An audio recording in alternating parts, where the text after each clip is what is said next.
Good morning बच्चों। आज हम लोग हिंदी लैंग्वेज लेसन 1 भाषा और व्याकरण आप अपनी पुस्तक पे देखिएगा। अभ्यास कार्य के बाद नेक्स्ट पेज पर पेज नंबर 13 पर ये एक्टिविटी ये गतिविधि 1 दी हुई है, जो कि आपके यहाँ प्रचलन में नोट है।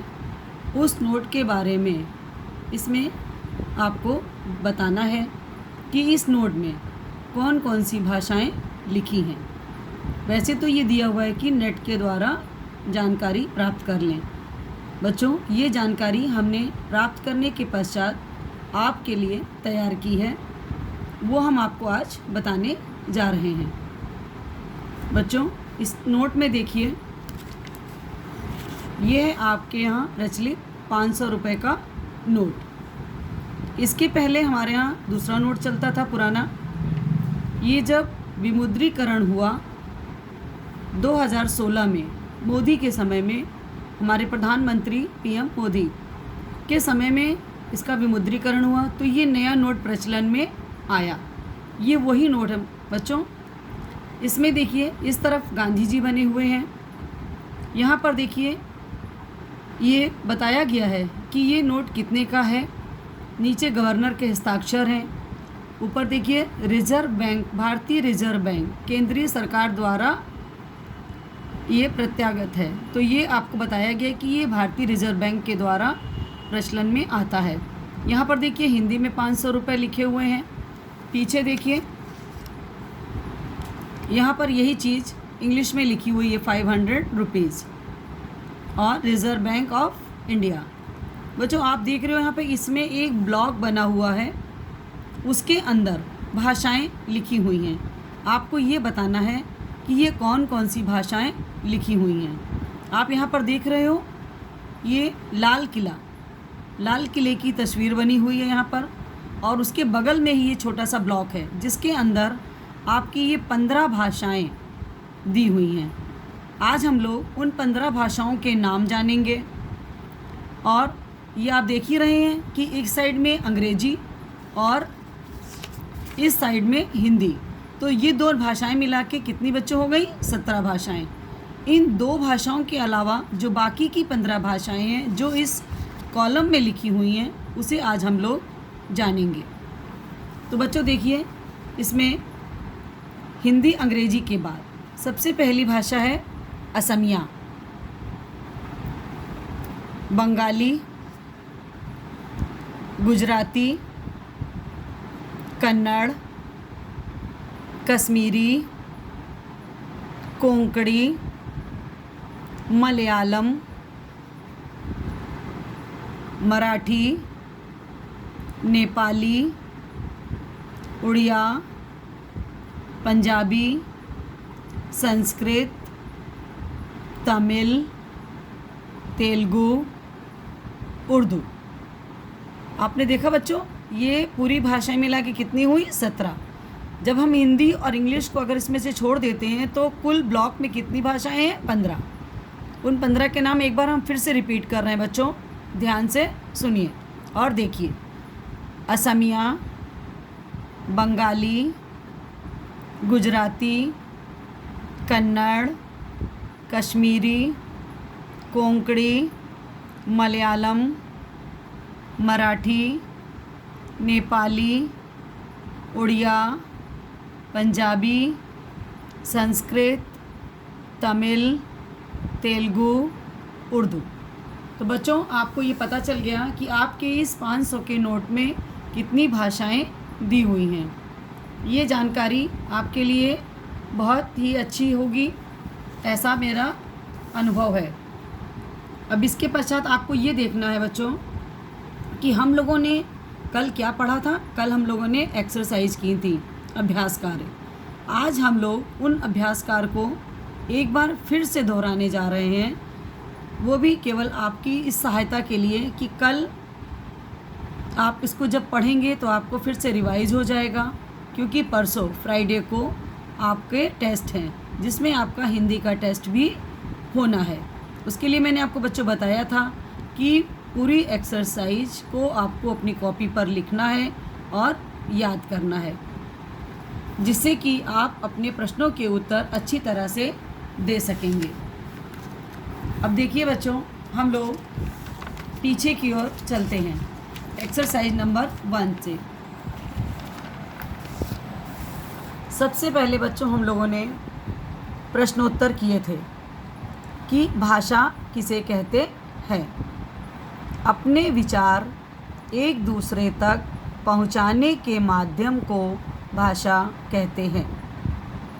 सेकंड क्वेश्चन था बच्चों कि भाषा के कितने रूप हैं। तो भाषा के 2 रूप हैं, मौखिक भाषा और लिखित भाषा। इन दोनों को हम लोगों ने डिफ़ाइन किया था बच्चों कि मौखिक भाषा क्या होती है और लिखित भाषा क्या होती है। तो बच्चों मौखिक भाषा में देखिए, जब वक्ता अर्थात बोलने वाला अपनी बात बोलकर बताता है तो उस भाषा को मौखिक भाषा का रूप कहा जाता है। जैसे कि भाषण, गाना, कविता पाठ मौखिक भाषा के उदाहरण हैं। लिखित भाषा, जब व्यक्ति अपनी बात लिखकर दूसरे तक पहुंचाता है तब उसे भाषा का लिखित रूप कहते हैं। जैसे पत्र, पुस्तक, निबंध आदि लिखित भाषा के उदाहरण हैं। बच्चों थर्ड क्वेश्चन था, बोली किसे कहते हैं। बोली भाषा का मौखिक रूप होती है। जब कोई भाषा किसी सीमित क्षेत्र में बोलचाल में प्रयोग की जाती है तो उसे बोली कहते हैं। जैसे आपको उदाहरण के लिए बताया था कि हरियाणा में हरियाणवी, राजस्थान में राजस्थानी। इस तरह से प्रत्येक प्रदेश की अपनी अपनी बोली होती है। नेक्स्ट पेज पे आइए बच्चों। लिपि किसे कहते हैं। क्वेश्चन नंबर 4, बोलते समय हमारे मुख से जो ध्वनियाँ निकलती हैं उन्हें लिखने के लिए कुछ चिन्ह निश्चित किए गए हैं। इन्हीं चिन्हों को लिपि कहते हैं। लिपि भाषा का लिखित रूप होती है। बच्चों इसी का एक क्वेश्चन और बना है लिपि में कि लिपि क्यों आवश्यक है। ये क्वेश्चन आपकी बुक में भी है। लिपि किसी भाषा के वर्णों को लिखने के लिए निर्धारित चिन्ह होते हैं। इन चिन्हों के ज्ञान के द्वारा ही हम किसी भाषा को लिख सकते हैं और उसे सुरक्षित रख सकते हैं। इसलिए लिपि आवश्यक है। क्वेश्चन नंबर 6 है बच्चों, व्याकरण किसे कहते हैं। भाषा को शुद्ध रूप में बोलना, लिखना और पढ़ना सिखाने वाली नियमावली व्याकरण कहलाती है। अर्थात भाषा के नियमों का संग्रह व्याकरण कहलाता है। अब हम लोग आते हैं अभ्यास कार्य की ओर। बच्चों इसमें था आपका कि भारतीय राज्य और देशों के नाम लिखने थे और उस वहाँ पर बोली जाने वाली भाषाएं लिखनी थी। तो पहले आपने लिखे हैं भारतीय राज्य और उनकी भाषा। तो बच्चों देखिए, बिहार, बिहार में क्या बोलते हैं, मैथिली। हरियाणा, हरियाणवी। बुंदेलखंड, बुंदेलखंडी। राजस्थान, राजस्थानी। छत्तीसगढ़, छत्तीसगढ़ी। नेक्स्ट पेज बच्चों, देश और भाषा। देश में देखिए बच्चों, भारत हिंदी, पाकिस्तान में उर्दू, नेपाल में नेपाली, असम में असमिया, अमेरिका में बच्चों अंग्रेजी। ये तो हो गया बच्चों देश और उनकी भाषाएं। अब हम लोग एक्सरसाइज नंबर 2 की ओर आते हैं बच्चों, जो कल हम लोगों ने किया था। नीचे लिखे इन भारतीय राज्यों की बोलियों के नाम लिखो। बच्चों हरियाणा में हरियाणवी, बिहार में मैथिली, छत्तीसगढ़ में छत्तीसगढ़ी, राजस्थान में राजस्थानी।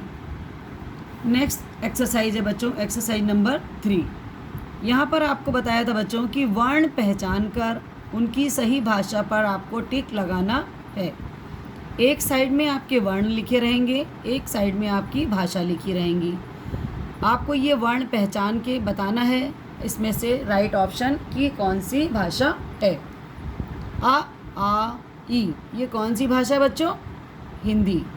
तो आप यहाँ पर देखेंगे कि हिंदी कहाँ लिखा है, तो ये हिंदी पर आप टिक लगा देंगे तो ये आपका राइट हो जाएगा। फिर देखिए ABC, ये आपकी कौन सी अल्फ़ाबेट्स हैं बच्चों? अंग्रेज़ी भाषा के। तो यहाँ पर देखिए अंग्रेजी, चीनी, फारसी लिखा हुआ है, तो आपका राइट क्या है? अंग्रेजी। अंग्रेजी पर आप टिक लगा देंगे, ये आपका हो गया राइट। आपको मैंने बताया था ये कुछ ऐसी मात्राओं की टाइप से ये खींच के शब्द लिखे होते हैं, ये भाषा होती है उर्दू। यहाँ पर आपको बताना है कि ये कौन सी भाषा है, तो ये भाषा बच्चों है उर्दू। नेक्स्ट बच्चा देखिए, रिक्त स्थान की पूर्ति करो। Exercise number 4। अभी आपने क्वेश्चन में इनके आंसर पढ़े थे, उसके आधार पर आप इनको आराम से फिलअप कर सकते हो। जैसे दुनिया में सबसे अधिक बोली जाने वाली भाषा कौन सी होती है बच्चों? अंग्रेजी। भाषा के शुद्ध रूप का ज्ञान हमें कौन कराता है? व्याकरण कराता है बच्चों। फिर देखिए नेक्स्ट में बोली क्या है? ये क्षेत्र सीमित होता है। बोली का क्षेत्र क्या होता है बच्चों? सीमित होता है। हिंदी को भारत की राजभाषा 14 सितंबर 1949 को घोषित किया गया था। तब से भारत की राजभाषा कौन सी है बच्चों? हिंदी। पंजाबी गुरमुखी लिपि में लिखी जाती है। आपने देखा बच्चों, ये लाइनिंग जहाँ तक ख़त्म हो, जहाँ पे ये अंडरलाइन खींचा हुआ है, उसके ऊपर आपको क्या फिल करना था? पहले में अंग्रेजी, दूसरा था आपका व्याकरण, तीसरे में बच्चों देखिए बोली, फोर्थ में देखिए 14 लिखना है आपको, फिफ्थ में आपका गुरमुखी। इस तरह से बच्चों आपके ये रिक्त स्थान 5 हैं। आप इन्हें ध्यान से पढ़ेंगे और ध्यान से इनको फिलअप करेंगे। इस तरह से आपका ये अभ्यास कार्य और क्वेश्चन आंसर बच्चों कंप्लीट हो गया। आज हम लोगों ने 500 रुपये के नोट की गतिविधि अर्थात एक्टिविटी का कार्य किया था। उसकी सारी भाषाएं हमने आपको लिख दी हैं बच्चों। इनको आप अगर चित्र बना सकते हैं तो नोट का चित्र बना लीजिएगा, नहीं बना सकते बच्चों तो क्वेश्चन लिख करके इस तरह से भाषाएं लिख लेंगे और इन्हें तैयार करेंगे। इसके पश्चात अब आप अपनी नेक्स्ट डे की तैयारी के लिए, टेस्ट के लिए तैयार रहिएगा। उसमें आपको इसी में से जो लेसन 1 का आपका जितना भी लिखित कार्य हुआ है, इसमें से ही आपको आपके उस पेपर में दिया जाएगा। उसके लिए आप अपने पास कॉपी रखिएगा। पेज एक्टिविटी उसमें नहीं रहेगी बच्चों। ये एक्टिविटी तो आपकी जानकारी के लिए कराई गई है। आपका केवल क्वेश्चन आंसर और एक्सरसाइज का वर्क ही आपके पेपर में आएगा। तो अच्छी तरह से बच्चों याद कीजिएगा और धन्यवाद।